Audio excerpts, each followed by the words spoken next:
Hello, ladies and gentlemen. Good day and welcome to the show on this Wednesday, the 11th of May, 2022.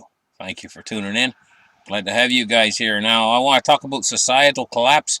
And another thing I want to talk about, there's a lot of people that's, for a long time, they used to talk about preppers in a very derogatory way, and they would say, now everybody's into it, or a lot of people. A lot of people who weren't preppers before. A lot of people are finding out as they see society starting to collapse. You know that MIT predicted that society would collapse, and we're going to take a look at that. We're going to get the charts open right here and take a look at this. MIT, Massachusetts Institute of Technology, predicted society would collapse by the year 2040. And the new data tells us how we're doing. Well, we're doing bad. We're actually ahead of schedule. It says scientists in the 1970s at the Massachusetts Institute of Technology predicted the fall of society.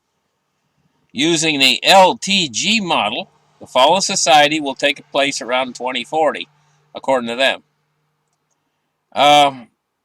It says that the 2100s will be comparable to the 1900s in terms of world population, industrial output, and food and resources. So, what they're saying is a population decline. That's a nice way of saying a massive population decline. Says scientists in the 1970s at the Massachusetts Institute of Technology created a method to determine when the fall of society would take place. That method indicated the fall will be some point near the middle of the 21st century, around 2040, and so far their projections have been on track. New analysis suggests. In 1972, a team of researchers studied the risk of a doomsday scenario, examining limited availability of natural resources. This is exactly what we're seeing happening right now. Rising costs, isn't that exactly what we're seeing happening right now? That would subvert the expectation of economic growth in the second decade of the 21st century. So we're a little bit ahead of schedule, and yes, society is collapsing, and it's determined. One of the biggest things that's determining this is the money. Our money was corrupted. The central banks have corrupted our money. Our whole fiat currency is a Ponzi scheme worldwide. All the different currencies, the United States dollar being the biggest one. You got the Japanese yen, you got the Swiss franc. I could go on and on, Great British pound, all over the earth, these different currencies. They're all what's called fiat currencies. And what that basically means is they only have value because the governments that release these currencies to the people through their central banks say they have value. They really don't have any value. All they are is either digits on a screen or pieces of paper. They don't have any actual intrinsic value, and they can print as many or make as many of these monetary units as they please. And according to the scheme that they're on, at this point, they can't back out any longer. They can't back out and say, okay, we're not going to print.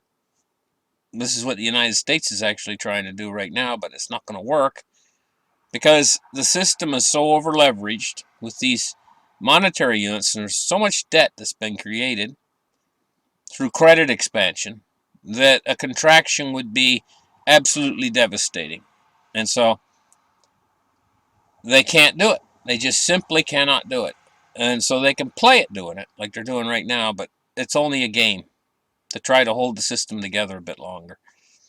So we're heading toward a collapse. A collapse of the fiat currencies in the United States. We're talking about the dollar, a collapse of the dollar and its purchasing power, and social unrest that comes along with that. Now, what I'm going to talk about right now is an awful lot of people in my audience don't have an option.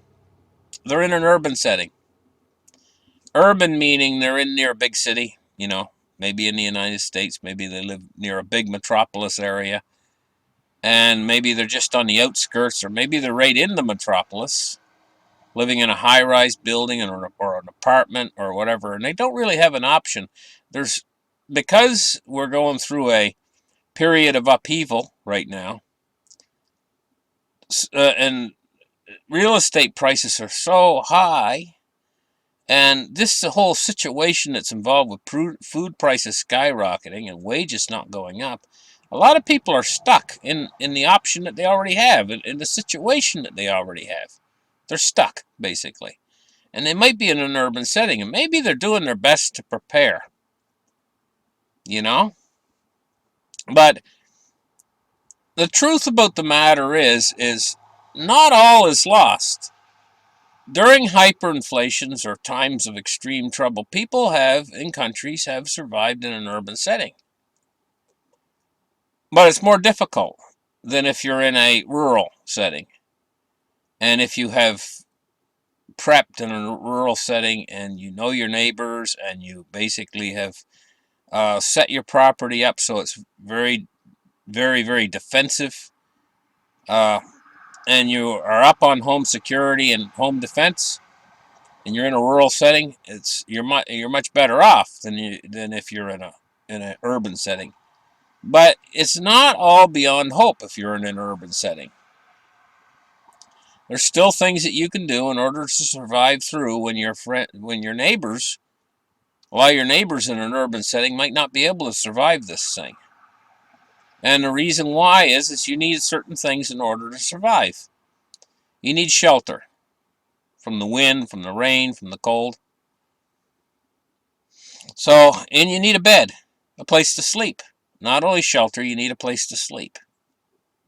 Because if you're trying to sleep out in the cold, out in the wind, out in the rain, you might catch pneumonia. There's a lot of diseases out there now. I mean, even this COVID pandemic, it's been going through the land for ages now, along with a lot of other diseases that are going to make a comeback. Things like tuberculosis and certain other things are going to make a comeback. You see, you need to stay warm.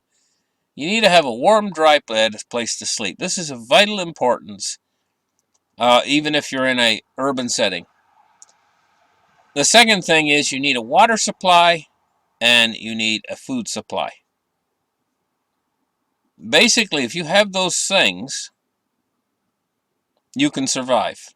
But the problem in an urban setting is if you have those things, there's such a close proximity of so many other people pushed into such a tight space in an urban setting that they're going to want to take those things from you. It's as simple as that. So how do you keep in an urban setting? How do you keep from being overrun? Because you have to sleep, and I don't care how much home defense skills you have, they're not going to do you much good while you're asleep, because it takes time to wake up, and you could be overrun, but with an completely outnumbered and overrun in an urban setting while you're asleep. You have to sleep sooner or later. Even if you're Rambo, those old movies they used to make about Rambo. Anyway, maybe some of you, my younger audience, don't even know who Rambo is. But anyway, how do you survive in an urban setting? Heaven forbid you get caught in an end of the world situation in an urban setting, because it's not a good inducive environment in order to survive. But like I say, not all hope is lost. And I've thought about doing shows where I teach some of these urban survival skills. If you could survive in an urban setting. But one of the key points I want you to take away, and I'm not going to give a whole lot away because I might do a few shows on that. But one of the key points I'm going to make about it is, picture if you were in a house in an urban area, maybe only 5 minutes from the downtown core. A rather nice house. Maybe it's a house that right now would be worth $500,000 right now. But that's your place. That's your house.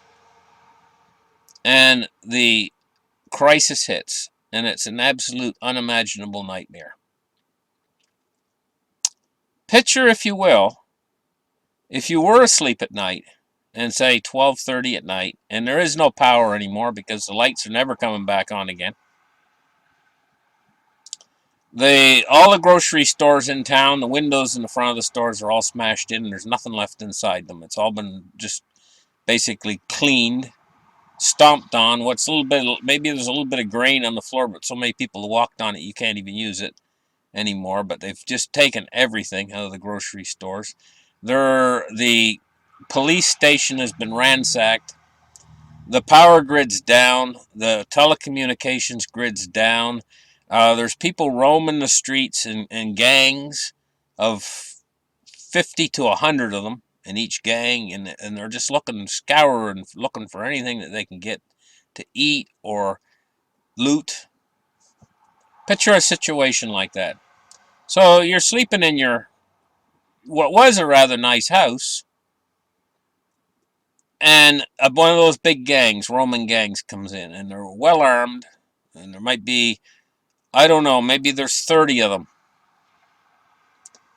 and they kick your front door in, and they're all inside your house. Now, wouldn't it be nice to be in a situation where instead of them coming inside your house and finding you laying there in the bed sleeping, sawing wood and snoring, right? That they come in your house and they look all through your house and they dig through everything. They go all through your drawers, through your kitchen. They go through everything, your bathrooms. They pull the curtain back, looking behind the shower stalls, looking behind everywhere. And after they're there for about 15 minutes, they leave and they don't really take anything. You say, well, Glenn, why wouldn't they take anything? That's because they don't find anything that they really want. And when they leave, they just leave your door kicked in, and now they've done your house. They figure, well, that's it for that house. I'm off to the next house. Maybe they're off to the neighbor's house next door. Picture that whole time that you were in there, you heard them. And you rolled over in bed and went back to sleep while they were in there ransacking your house. So you wake up the next morning nice and refreshed. You go and you make yourself a cup of coffee with the food that they didn't find. And you make yourself some dinner with the food that they didn't find, and they didn't find you either. Wouldn't that be a much better solution rather than confronting them? If there's 30 of them, right? Now your house is off their list. Probably they're not going to come back. And by the time they do decide to come back, well, perhaps none of them will be left because maybe they just burnt through their food supply and their water supply. And perhaps you still have your water and food supply, which you are rationing at this point in time. Because under a situation like that, you want to ration your food and your water. Now, say months pass, and you notice that there's less and less people, less and less roaming gangs in your town. And after a while, there's nobody except you left. It's kind of like that movie I saw years ago with Vincent Price, I think, was in it. And it talked about the last man on earth or something like that it was called. You know? And I mean, I don't want to see a situation like that come about. But what they've done over the past 100 years is they've taken away our self-sufficiency all across North America here. We were so self-sufficient, unbelievably self-sufficient. An EMP, electromagnetic pulse comes along, we wouldn't even notice it because we didn't even have power. We didn't have electricity. We had horses. We had oxen. And we had the plows and everything to go behind the horses and oxen to produce our own food. We had seed. We had fields that could be planted. We had we had a money that was real money based on gold and silver. We weren't vulnerable to things like this. And what we've done is over the last 100 years, we've very slowly made ourselves more and more and more vulnerable to a societal collapse. And so that's why you got to think about things like that. You know, how do you survive? Now, you'd have a totally different strategy if you were out in the country, out in a rural area of survival, which would probably include fences and barbed wire, and it would probably include a good defense, a good system of house defense. You guys know what I'm talking about, and knowing your neighbors. And your neighbors aren't that close, and you know them all. And if somebody comes into that isolated community, everybody's going to know who come in. And there's not going to be hordes of people in a rural setting. But when you get in the urban setting, you're going to get roaming mobs, and they're going to be out looking for food and water,